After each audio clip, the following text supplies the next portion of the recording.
ce que je vous présente aujourd'hui, en fait, ce n'est qu'une partie du contexte théorique que je prépare en vue de commencer mon terrain. Et je travaille entre autres sur la construction identitaire des jeunes Québécois de deuxième génération, issus de minorités religieuses, que j'articule avec le concept de reconnaissance. À ce stade-ci de ma recherche, je n'ai pas encore de résultats à la lumière desquels je pourrais explorer cet aspect. Donc, à l'aide de la littérature existante, je vous présenterai des pistes de réflexion que je conclurai par quelques questionnements que je me pose dans le cadre de mon mémoire. Vous devinerez sans doute que le débat sur la charte de la laïcité, la charte des valeurs, est ma principale source d'inspiration. D'abord, avant de commencer, j'aimerais vous relayer un extrait du fameux essai sur l'identité, donc les identités meurtrières de l'écrivain franco-libanais Amin Maalouf, et qui, je trouve, introduit très bien mon sujet. Donc Maalouf parle des questions trop insistantes qu'on lui posait à propos de son identité, afin de savoir s'il se considérait davantage comme français ou comme libanais. Et comme il répondait l'un et l'autre, donc français et libanais, on lui répliquait « C'est astucieux de répondre ainsi, mais au fond de vous-même, comment vous sentez-vous » Ils insistaient donc pour qu'il leur révèle son identité profonde, qui correspondrait selon eux à une seule et unique appartenance qui le définirait davantage que les autres. S'inspirant de son parcours personnel et de son vécu, Maalouf explique comment les personnes qui, comme lui, revendiquent une identité plus complexe, sont souvent marginalisées et on les obligerait à se confiner dans une unique appartenance en ne reconnaissant pas leurs différences ni leur singularité. Les définitions de l'identité sont nombreuses et multiples, évidemment, mais de mon côté, je retiens la définition de Nicole Galland qu'elle a donnée en 2008 et qui considère l'identité comme un construit individuel composé des groupes d'appartenance que l'individu considère être les plus importants et les plus caractéristiques de sa personne. Divers écrits ont été produits à propos de l'identité, supposément dysfonctionnelle des jeunes d'origine immigrée et particulièrement des deuxièmes générations. Le chevauchement de plusieurs cultures dont témoigneraient ces jeunes serait considéré comme pathologique et présentant un risque d'instabilité. En effet, certains assument qu'un dysfonctionnement identitaire résulterait des conflits entre la culture d'origine d'un côté, soit celle de la famille et des parents, et celle du pays d'accueil. Les jeunes d'origine immigrée sont ainsi représentés comme des êtres à problème, assis entre deux chaises, mal dans leur peau, parfois quasiment même schizophrènes. Par ailleurs, à travers ce genre de représentation véhiculée sur les jeunes d'origine immigrée, on pourrait comprendre l'adoption de politiques surtout répressives et d'exclusion comme solution aux problèmes sociaux qu'ils vivent. On peut penser notamment aux problèmes des banlieues en France. Donc cette représentation, propagée principalement par ceux qu'on appelle les théoriciens de la pathologie sociale, a été aujourd'hui sévèrement critiquée et déconstruite par plusieurs chercheurs qui ont étudié les jeunes de deuxième génération. On peut penser au sociologue français Michel Giraud.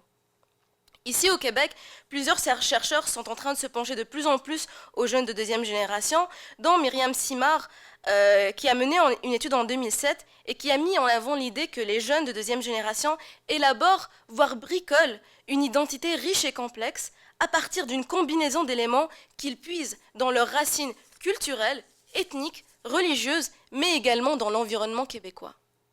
Cette combinaison d'éléments pourrait être qualifiée d'identité hybride, résultant de l'intégration de plusieurs catégories identitaires qui pourraient même être considérées comme distantes, voire même polarisées, et a priori inconciliables, mais que ces jeunes réussissent quand même à conjuguer. Le rôle de la religion pour forger l'identité des individus et des groupes a souvent été ignoré. Toutefois, les quelques recherches qui s'y sont attardées soulignent son importance, surtout pour les immigrants. En effet, la religion jouerait un rôle déterminant dans la préservation des traditions culturelles et ethniques et dans l'ajustement des premières générations à leur société d'accueil.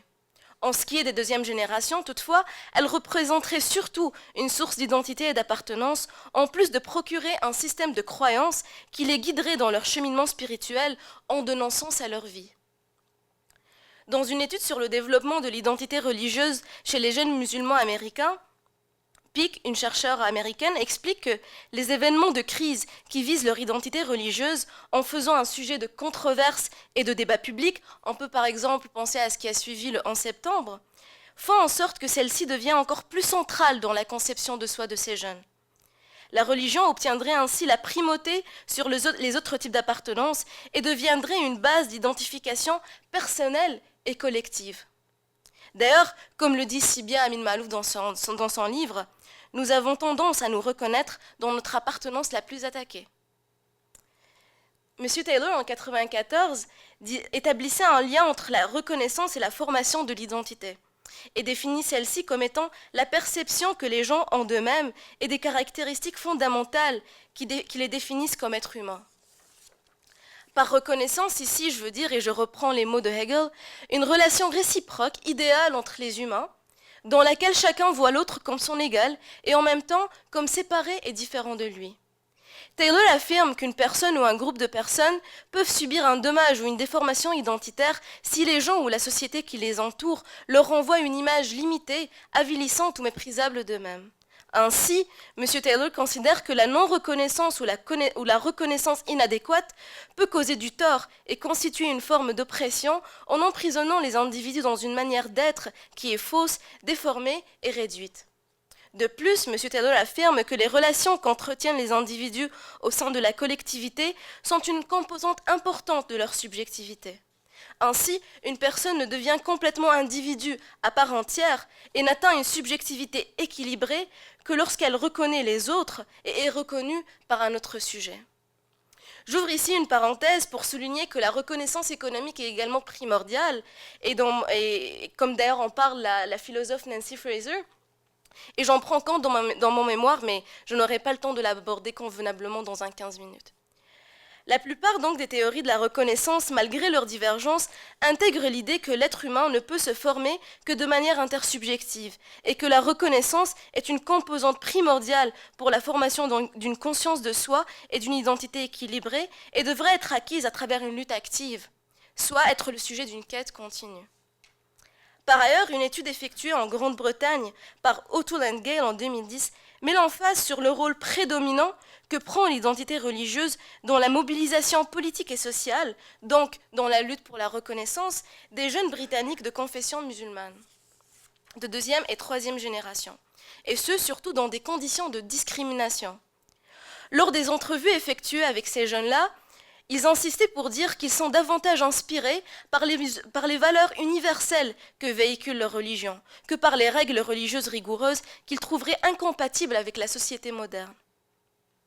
La religion devient donc pour ces jeunes un motivateur et un catalyseur pour revendiquer leur droit à l'égalité et à la justice. Selon les mêmes auteurs, ces jeunes se réapproprieraient la religion indépendamment de leurs parents, et ce tout en se considérant comme entièrement citoyens de la société dans laquelle ils vivent. Parmi les quelques études qui ont investigué la place de l'identité religieuse chez les jeunes de deuxième génération au Québec, il y a celle de Paul Eade, menée avec les jeunes arabes musulmans et chrétiens en 2007, soit avant le début de toute la controverse sur l'identité religieuse et la place de la religion au Québec. Eade constate que l'identité ethnique de ces jeunes, donc de se définir en tant qu'arabes, est plus saillante que leur identité religieuse. La religion serait davantage considérée comme un élément structurant de leurs interactions sociales qu'ils confineraient surtout au domaine de la croyance personnelle. Eade souligne que les jeunes mobiliseraient la religion de manière sélective et contextualisée à leur réalité canadienne et ou québécoise, tout en se désengageant de plus en plus des organisations religieuses. De plus, Eade remarque dans son étude que les jeunes arabes de deuxième génération se permettent d'attribuer à leurs signes religieux, considérés ici comme une forme d'expression de la foi religieuse, un sens différent du sens traditionnel, présent par exemple dans le pays d'origine, ce qui témoigne, selon le chercheur, d'une réappropriation personnelle du signe religieux.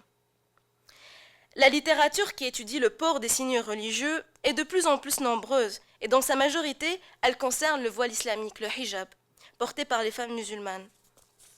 Weiner et ses collaboratrices en 2012, dans une recherche sur le lien entre le voile et l'identité des femmes musulmanes, comparent un groupe de femmes voilées en Indonésie, soit dans une société majoritairement musulmane, à celle de femmes voilées en Inde, donc appartenant à une minorité, et qui est d'autant plus la cible de représentations négatives en raison de leur appartenance religieuse. Ce que met à l'avant cette étude, c'est la polysémie du signe religieux et les significations différentes et multiples qu'il peut acquérir chez une même communauté de croyants, mais surtout le rôle qu'il peut jouer dans la protection d'une identité religieuse menacée par un environnement de discrimination.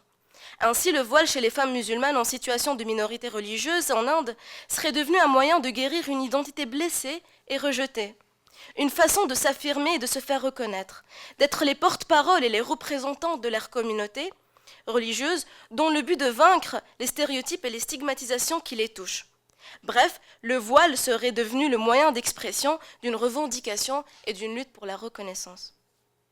Donc, pour mieux saisir la construction identitaire des jeunes Québécois de deuxième génération, issus des minorités religieuses, et à la lumière de ce que j'ai cité tout à l'heure sur le lien intime entre l'identité, notamment religieuse, et la reconnaissance, il est à mon avis pertinent de se pencher sur les marques de reconnaissance culturelle et économique envers les minorités religieuses au Québec.